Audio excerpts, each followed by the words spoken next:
going on, everybody? It's your boy, the Puerto Rican Conservative, and today I wanted to talk about Puerto Rico as the socialist experiment.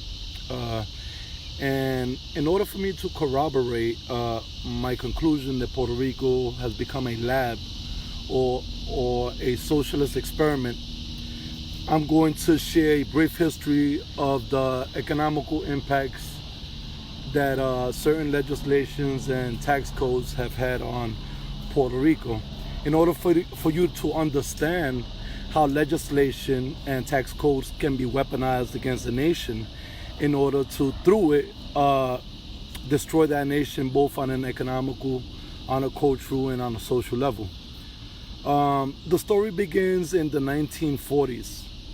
Puerto Rico's first elected governor, known as Luis Muñoz Marin, who was part of Puerto Rico's Popular Democratic Party. Now, at the time, he got together with the Democratic Party in the United States, and they ended up launching something known as Operation Bootstrap. Now, before we go on, I want you guys to understand that Puerto Rico's first governor, Luis Muñoz Marin, was an admirer and a supporter of a man known as Santiago Iglesias, who was the founder of Puerto Rico's socialist movement in the 1920s. And not only that, but Puerto Rico's first governor, Luis Muñoz Marin, also was a member of Puerto Rico's Socialist Party in the 1920s. So moving on, Luis Muñoz Marin came together with the Popular Democratic Party of Puerto Rico. They ended up launching something known as Operation Bootstrap. Now, on the outside, Operation Bootstrap appeared to be nothing more than an project designed to economically, socially propel Puerto Rico upward. But clandestinely, Operation Bootstrap was nothing more than the weaponization of laws and legislations designed to destroy Puerto Rico's Nationalist Party. Now, if you don't believe me, you can go online, choose your favorite search engine, look up Luis Muñoz Marin, and it will clearly state that Luis Muñoz Marin was an essential part in destroying Puerto Rico's Nationalist Party. So what Operation Bootstrap did was that it encouraged workers from the agricultural sector in Puerto Rico into the industrial sector in Puerto Rico. Through that, what they ended up doing was that they ended up leaving a vacuum in Puerto Rico's agricultural sector, which brought down Puerto Rico's agricultural production from 90% of the products that Puerto Ricans consume to less than 10% of the products that Puerto Ricans consume in less than 40 years. Now, because of this, simultaneously, what Operation Bootstrap did was that it created or it designed a tax code known as Tax Code 936. And what Tax Code 936 did was that it offered U.S. companies and corporations incentives to go to Puerto Rico tax-free, send money back to the U.S. mainland toll-free. Property tax, half the price that Puerto Rican business owners pay, and on a state and federal level, they'd have to pay no taxes. This encouraged a flood and a wave of U.S. companies and corporations to go to Puerto Rico and set up shop, bringing with them, of course, jobs. Now, even though this propelled Puerto Rico in less than 30 years from a third world region into a one world economy, according to the One World Bank, it left a void or a vacuum in Puerto Rico's agricultural sector, which means that in less than 40 years, even though Puerto Rico propelled itself up socially and economically from a third world region into a one world economy, they had abandoned their agricultural sector, which was strategically designed this way because the government could have chose to recruit labor outside of the agricultural field. But instead, what they did is that they campaigned the industrial jobs to those that were already working in the agricultural field, and through the destruction of Puerto Rico's agricultural projects, they were able to destroy the potential of a free and independent Puerto Rico. Because what is a nation without the ability to produce for its people? Now, after Puerto Rico had established a full dependency on the U.S., not only for jobs, but for agricultural products, because after the 1970s or 1980s, Puerto Rico's agriculture went from 90% production to 10%. And then there was a cultural and agricultural switch where Puerto Rico became 68% relying on the U.S. company to export their agricultural products into Puerto Rico. So through that, we ended up spending an additional $70–80 million a year importing agricultural products from the United States of America. So we lost our ability to be self-reliant through the agricultural sector, and we were then 100% relying on the U.S. for companies and corporation jobs, because 100% of the jobs and companies that were being produced in Puerto Rico were being produced under tax code 936, which fell under Operation Bootstrap. So what ended up happening is, once they realized that the nationalist movement in Puerto Rico was completely disassembled, dismantled, and destroyed, because ideologically they can prosper, but realistically they couldn't get past the point of, we have no agricultural products to sustain us if we were ever to become a free and independent nation. So because of that, they lost a lot of support. Puerto Rico's Republican Statehood Party ended up dying in the 1960s. I'm gonna explain to you what happened. So by 1992, Bill Clinton ended up reversing tax code 936 with a tax code known as 830. And through this, Bill Clinton wished to, according to what he stated to the media, he wanted to wipe out the federal deficit here in the United States of America. What ended up happening is that after he reversed tax code 936 with 830, he ended up hiking up taxes by 40% on a state level for U.S. companies and corporations, and almost 60 to 80% on property tax. Because of this then discouraged U.S. companies and corporations from staying in Puerto Rico, and exile occurred in Puerto Rico, where industrial jobs, or jobs that were built on the concept of Operation Bootstrap and the tax code that fell under it, were then discouraged. They left Puerto Rico, and Puerto Ricans ended up losing more than 500 to 600,000 jobs in less than 1 year. Now, it might not seem like a lot in the United States, but 500 or 600,000 jobs in Puerto Rico equates to 1/5 of the entire Puerto Rican population unemployed in less than 1 or 2 years. That's 20% of the Puerto Rican population that went from a region that had a GDP that was greater than Argentina, greater than Chile, and greater than the same people that once colonized them, Spain. How did they then collapse overnight? It was through the reversal of tax code 936 with 830. This discouraged U.S. companies and corporations from staying in Puerto Rico. Since they were 100% relying on U.S. companies and corporations, once those companies and corporations left, 500,000 jobs were lost directly, and an additional 100,000 to 200,000 jobs were lost indirectly because of the smaller Puerto Rican-owned companies that relied on the bigger U.S.-based companies. Then after they destroyed 600,000 jobs in less than 2 years, then a year afterwards, Bill Clinton signed into place something known as the NAFTA agreement, the North American Free Trade Agreement, which then gave Mexico and Canada an advantage on Puerto Rico, even though Puerto Rico is a U.S. Commonwealth of the United States of America, and has been so since the Spanish-American War of the 1890s. And the Jones Act of the 1920s. So then when you look at what happened in Puerto Rico, and you calculate that there is a timeline of legislation and a timeline of tax codes that were launched against Puerto Rico in order to socially recondition Puerto Rico from a pro-nationalist and pro-patriotic region to a government-dependent warfarist region. And how they did this, I'm going to reiterate, and I'm going to shorten everything out before I conclude this video. In the 1940s, Governor Luis Muñoz Marin came into power, the first governor elected to Puerto Rico. He had already had ties because he had joined the Socialist Party of Puerto Rico in the 1920s, and he personally knew the founder of the Socialist Party in Puerto Rico, whose name was Santiago Iglesia. Then he became the first governor of Puerto Rico. He tried to open up a newspaper in Puerto Rico called the Puerto Rico Herald. Matter of fact, his father was the one who founded El Diario in Puerto Rico.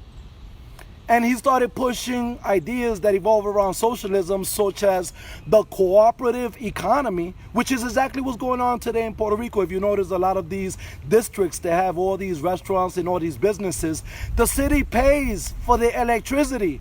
You, Puerto Ricans, pay for the electricity. What do you think that Puerto Ricans pay twice as much as U.S. mainland Americans do in electricity, even though Puerto Ricans only make half as much in the average household? You understand? So because of this, the Republican Statehood Party of Puerto Rico, which I told you earlier ended in the 1960s or 1970s because of the execution of socialist democracy in Puerto Rico by Luis Muñoz Marin, they took down his business and they vandalized it. So he ended up moving to Caguas. But then when he became the governor of Puerto Rico, he got together with the Democrats, said, I got a way where we can destroy Puerto Rico's Nationalist Party. The only thing we have to do is trick them into giving up their self-reliance, to giving up their independence by making them more government reliant. See, this is where the socialism kicks in. So they did this through Operation Bootstrap.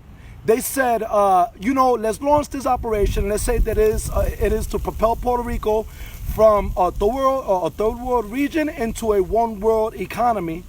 And then simultaneously, instead of tapping into the general labor market of Puerto Rico, let's tap into the agricultural sector so that we can leave a vacuum in the agricultural sector and through it destroy the Nationalist Party, because no country can survive or ever become self-reliant or ever become independent if you destroy the ability of that country to produce what that nation's people consume. Because the foundation of every country, including the United States of America, is agriculture. Take into consideration that the foundation of capitalism in America was cotton. So I'm not lying then. So agriculture is the foundation of a prospering country. Once you destroy that, you destroy the ability of any country or any nation to ever become self-reliant fully, because they'll always be externally reliant. So once they ended up launching Operation Bootstrap, they left a vacuum in the agricultural sector. Puerto Rico goes from producing 90% of the products that it consumes to 10% of the products that it consumes in less than 40 years. In less than 30 years, they start importing 68% of the same products that they once produced from the United States of America, leaving them with a $70 or $80 million debt yearly. Then, once they become almost completely reliant on the United States and on surrounding islands such as Dominican Republic, Haiti, and Jamaica for their agricultural products and produce, then you make them 100% reliant on U.S. companies and corporations through tax codes that trick U.S. companies and corporations to go to Puerto Rico with the promise of no taxes on a state level, with the promise of no taxes on a federal level.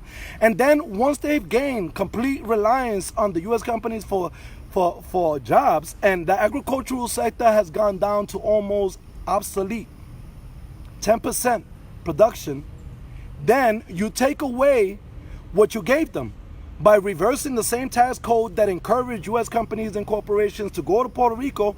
You discourage them by changing tax code 936, which offered U.S. companies and corporations zero tax on a state level, zero tax on a federal level, zero on toll fee.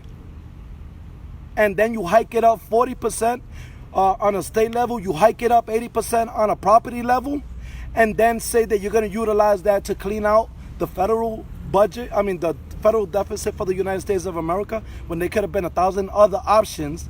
And then immediately Puerto Rico loses 600,000 jobs in 2 years. 1/5 of Puerto Rico's entire population unemployed. 20% of people have absolutely no jobs. 1 year after that, NAFTA agreement is signed into play, giving Mexico and Canada an advantage on the U.S. for jobs, on the U.S. for trading. And then you realize that U.S. companies and corporations are not building manufacturing plants in U.S. mainland states. They're not building manufacturing plants in Puerto Rico. They're taking their jobs now to Mexico. And everybody is asking, how is it that this happened to Puerto Rico? You can't look at Puerto Rico today and say, oh, Puerto Rico are warfare reliant, they're socialists, they want this, they want that. There was a legislative war that was declared on Puerto Ricans, and through this, the destruction of Puerto Ricans on a social and economic level.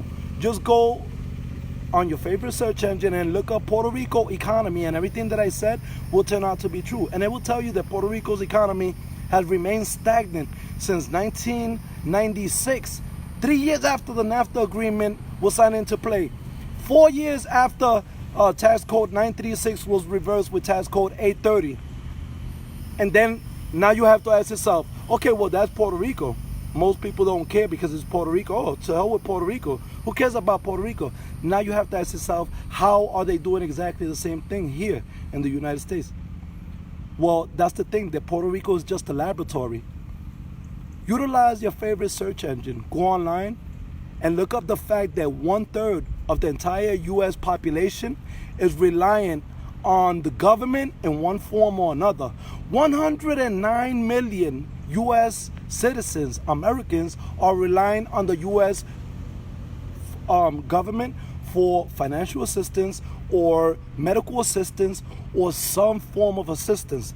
So when you start understanding how populist movements rise, such as socialism, then you understand that only through populist movements does socialism then become a real thing. Socialism is not an overnight implementation. It begins as a legislative war. It begins as a tax code war. It begins as a regionalist war, because if you guys haven't noticed, NAFTA is an undermining of U.S. workers and a promotion of foreign workers. So when you create agreements such as NAFTA, yeah, it creates a bigger, a richer government, but a richer government doesn't mean a richer country. What it means is a richer government that can afford to be a more bloated government, and any government that overreaches, and any government that is built on the micromanagement of its constituents is no longer a democracy, but instead it evolves into a totalitarian ideology, one that they can easily sustain simply by sustaining you, U.S. citizens and Puerto Ricans, relying on the U.S.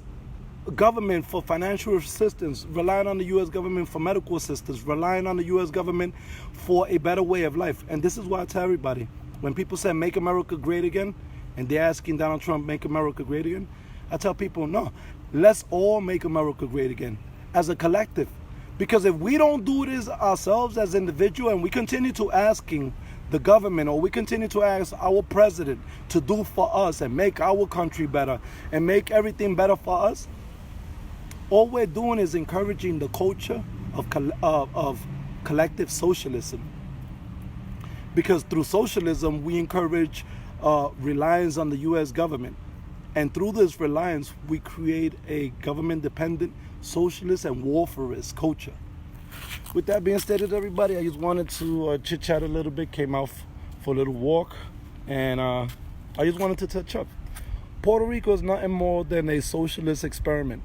And if you think that this is not happening in America, you're fooling yourselves. All you have to do is look at the number. 109 million U.S. citizens relying on the U.S. government in one form or another. So then you have to ask yourself, are these ideas, is this theory, is this concept of weaponizing legislation and weaponizing tax code, is this far-fetched? Or is it only far-fetched for those who are either narrow-minded or short-sighted? Stay safe and stay informed.